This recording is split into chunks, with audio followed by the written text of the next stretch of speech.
terrible disappointment in the Champions League game, but they put on a sumptuous performance at Wembley, really did a number on Tottenham, and there they are. They're going to win the title by miles and miles. They could get 100 points and maybe 100 goals as well. So they are among the very best Premier League winners. I'm not going to say the very best. There are other contenders, but they've been really good to watch. It's interesting as well, you take a look at Guardiola, Shaq, obviously took a lot of criticism last year, came here, didn't win any silverware. People were kind of puffing up their chests in England saying, see, this Premier League's more tougher than you thought. Yeah, and in fairness to Guardiola, just continued doing things his way. Spent a lot of money in getting this far, it has to be said, but didn't really adjust in what he felt the way the game should be played. We saw that in Spain, you see it in Germany, and you saw it again when everybody was saying, well, this is a different animal. Quite clearly it's not. You just have to have the right players, playing the right system, and it works. Getting the right players to play that system, though, as we see, is an expensive task. It just seems he was a... Look, we're not propagandists for the City manager here, but there was a lot of people piling on after that Champions League exit. Yeah. I mean, OK, you could take that on its own, but just piling on how it's just about the money and it's just about this and he can't do it without Messi, blah, blah. And OK, maybe those criticisms will stand up at some point. But generally, when you look at the players that have come in, OK, the money's been big, but it's big for everybody now. Yeah. Van Dijk to Liverpool, 75 million. Coutinho to Barcelona, Neymar to PSG. It's crazy. So they're not alone. Walker's a better player than he was at Tottenham. Otamendi's a better player than before Guardiola came in, right? Delph he got a tune out of Delph at left back. Yeah. Fernandinho's got better. De Bruyne's got better. Silva's got better if he could have got better because he's been so consistent. Sterling's got better. Bit of a riff with Aguero, it seems, and that's still ongoing. But just the way they've played. You don't just buy players and say, all right, we'll pay 50 million for a fullback, I'll put him out there, and it's going to happen. It just is not as simple as that. At the same time, though, I have no problem with the criticism. And in a way, it's a backhanded compliment, because now all of a sudden, you see a team who went out to Monaco last year at a similar stage. You didn't get this kind of criticism. Now, especially what you've seen of Manchester City in the league this year, the expectation is on a par with the Spanish giants and Bayern Munich. And when you fall short of that, as we saw with Barcelona, you get this level of criticism. So as I say, it's a little bit of a backhand, or if I'm sitting in the City dressing room, that's how I'm interpreting this. But the other phrase I heard was, well, they've not moved on. That was a phrase... Who said that? Somebody says, well, no, I'm sort of paraphrasing here, but, well, they're not any further forward than they were in the Champions League under Pellegrini, who got to the semi-final, or Mancini. But for those that's touting that line, for me it's just wrong, because, OK, it was a blip in their copybook over the two games, and well done to Liverpool, but they are further forward, because almost everybody thought they were one of the favourites to win it. Yep. Now, when they got to the semi-final under Pellegrini, nobody thought they had the capabilities of winning it. I think most people did this time. The one criticism is that they weren't able to pull it off, but they've certainly moved forward. So close, but yet so far. That was the story of Stoke City's clash against West Ham. Certainly for the visitors, 1-0 up until the dying embers of the game. Andy Carroll getting a goal, getting the equaliser for the hosts, meaning it finished 1-1, and surely extinguishing any sort of hope of Stoke City getting out of the relegation zone. Darky at the moment, it's Saints, Stoke and West Brom. It's difficult, isn't it, to put an argument up for any of those sides being in the Premier League next season? Yeah, I think they've had it. I think you're right, Dan. You know, bad teams find a way to drop points. Stoke have done it there, right on time. They've got 3 points. They let them slip. Southampton at the weekend, 2-0 up against Chelsea. Yep. Lose it somehow, 3-2, when Chelsea hardly turned up. So, you know, I think that's it, really. I think that's curtains for those three. And they're both 5 points adrift, but effectively Stoke are 6, with minus 33 goal difference. Yeah. It's unbelievable. I mean, neither of those sides... In fact, the three sides in the bottom, I don't think maybe somebody picked West Brom to go. I don't think I did. And I certainly didn't pick Stoke or Southampton at the start of the season. But I did say at the time when Southampton sacked Claude Puel for moaning and groaning about the style's not good enough and this is not good enough, and going down the the other route to Pellegrino, big trouble. And it's coming, and it shows you the impatient symptoms. And I understand everybody wants to be the Leicester City, the fairy tale story. But sometimes there's a bigger picture than that. And what they had was pretty good. But sometimes maybe that impatience pays off. You look at the bottom three who haven't changed managers or changed managers just a little bit too late. Maybe we'd have been talking about a different story if West Brom had gotten rid of Pardew a bit sooner. And you see these kind of performances like against Manchester United. But those three are gone. I can't see anybody else get involved. For this week's Ask the Ref, we're going to look at a couple of incidents, starting at St Mary's, where Mark Hughes was left fuming with Alonso's challenge on Shane Long.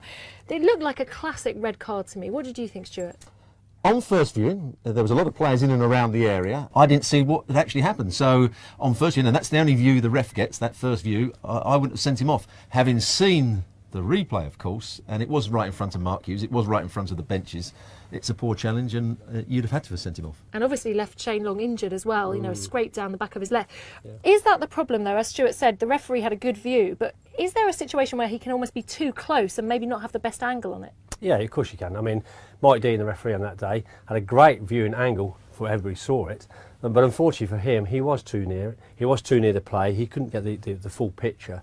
Although, as Stuart said, Mark Hughes, who's standing 10 yards away on the touchline, the same angle as the fourth official would have had, and had the fourth official been looking to see him, he may have seen the same viewing angle that Mark Hughes has seen and could advise the referee. I think the referee was unlucky in that respect. The legs came together, it was a quick challenge, but clearly in slow motion we can see retrospectively that it was a foul. And you've got to be angry as well, because at the situation, at the Chelsea, it could have been quite a different result. The fact they're playing each other again in the FA Cup, this really meant something, didn't it? It did. I'm not sure it would have affected the game had he been sent off, but I don't think Mark Hughes can blame that for losing the game. He can blame his own players for not doing well enough when they were 2-0 up and Chelsea getting back into the game. They showed a lack of spirit near the end. They showed a lack of organisation. They didn't cope with balls into their box. So I don't think that decision cost them the game. Their bad defending cost them the game. Absolutely. OK, another incident, of course. We've got to look at Hugo Lloris, made a challenge. It was outside the area, though, and surely that's the first thing you look at. And a penalty was given to Manchester City. Well, the first thing you look at is whether or not there's an infraction, as a foul happened, and then where on the field of play did it happen. For me, John Moss there, who's a referee, follows the ball through, sees the goalkeeper coming out, sees the challenge and the foul, and wrongly awards the penalty kick because he feels the foul happened inside the area. Isn't it quite obvious, though, even on first viewing this one, Stuart? I was surprised when he pointed to the penalty spot. I thought it did look as though it was outside the box. But, of course, it made a difference, didn't it, whether Lloris was sent off or just given a yellow card? Yeah. Well, under the law changes, as happened a few years ago now, that because the goalkeeper makes a challenge on the ball, if he makes a challenge on the ball outside the area, then it's a red card because it's denial of a goal scoring opportunity.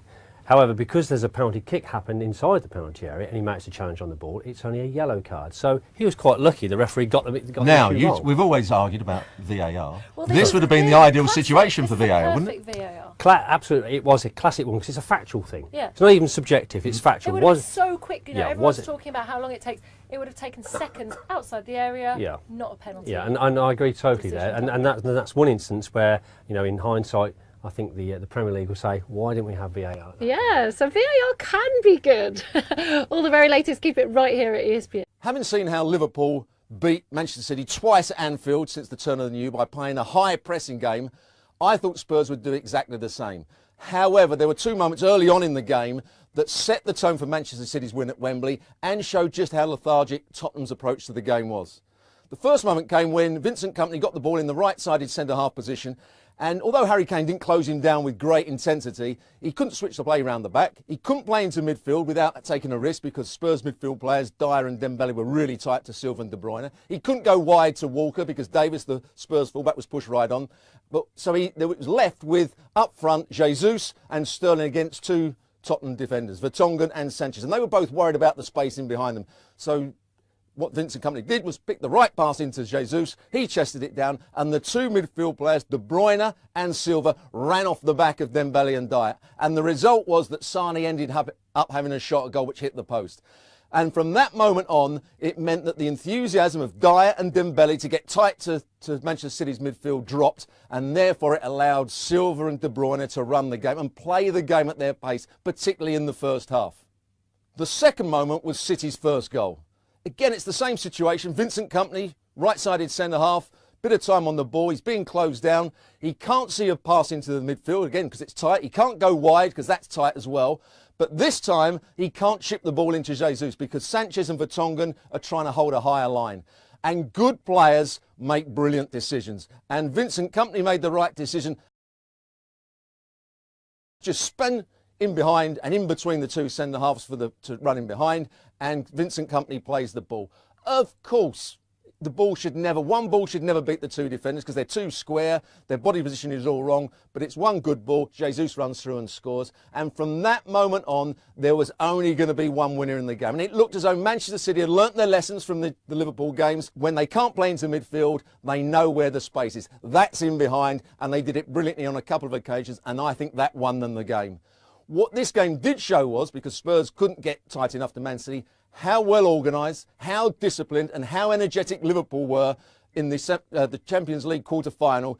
Shows how brilliant they played and how well Klopp managed his side. Spurs didn't do the same. That's why they lost the game. You used to play for the US national team, huh? I used to, yes. You used to play under Jurgen Klinsmann? Yes, I did. He had some, No tea. Here's what he had to say about the US not being in the World Cup. It's been set back by several years. That was a huge disappointment. The qualification was never in doubt, but then the lads had a blackout versus Trinidad and Tobago. He goes on to say they only needed a point, were too sure of that, and underestimated that final match. Well, very unfair to use they. That's separating himself from the failure. It's a shared failure.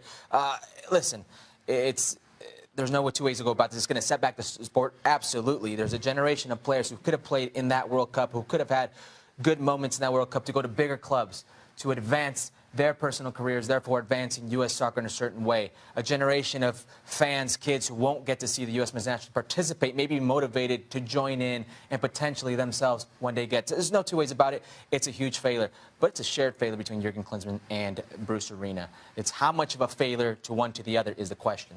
Well, Bruce Arena, what do you have, 2 games? Jurgen out of 10? Yes. Well, there you go. A 20% failure. And by the way, the end of that statement, which he should have said, and when they got knocked out, I fell out my hammock in California laughing. Because when they sacked him, he probably went, I tell you what, if you want to bring Bruce in and you want to bring Bob Bradley in and we've got the dream team, you go ahead. You go ahead. I have to say, right, I don't get this, it's set in the US back years because you don't qualify. Maybe it's because I come from Trinidad and Tobago and we don't qualify. And we know how to pick up the pieces, or we're used to picking up the pieces and continuing to march forward. Your program doesn't hinge on qualification. So I don't quite understand that. Also, I don't understand there's a generation of players who don't get to play in this World Cup. Who in the current World Cup crop, or who's in the radar, could have played in this World Cup and would have then found themselves, you know, their circumstances changed. Christian Pulisic. Christian Pulisic will be judged on what he does for Dortmund, not what he does in Russia. I think Julian Green was doing another call-up. Okay. That would change everything. Of course, this week sees the first leg of the CONCACAF Champions League final in Canada. Toronto FC taking on Chivas. The momentum really building, looking ahead to this match. Toronto, of course, looking to do something that no team has ever done before with the Champions League in this format and win it. Yes, no Major League Soccer team has ever won this competition in its current format. It's been pretty lopsided, favored in the Mexican club, Liga MX's favor. You look at previous years, these teams by Major League Soccer were getting blown out. That's not the case anymore. This Toronto FC team just beat the best team in Liga MX, which is Club Tigres, and the best team, historical team, I should say, in Club America. And now they're playing against the Chivas team, who has struggled mightily league play, who's going to be without their starting goalkeeper, Rodolfo Cota, and their captain and starting center back, Jair Pereira. Who have you got? I've got Toronto. This is Toronto's to lose. This could be decided in the first leg if Toronto does what they've been doing. They've been tactically so sound. They've been superior to their opponents in the way they approach every single game. If they can go about the same way, I have no doubt they'll take care of Chivas. Hercules Gomez, thank you very much. Just a reminder, we'll be talking more about this big final on ESPN FC, which is now on ESPN Plus, the new exclusive home of our Daily Soccer Show.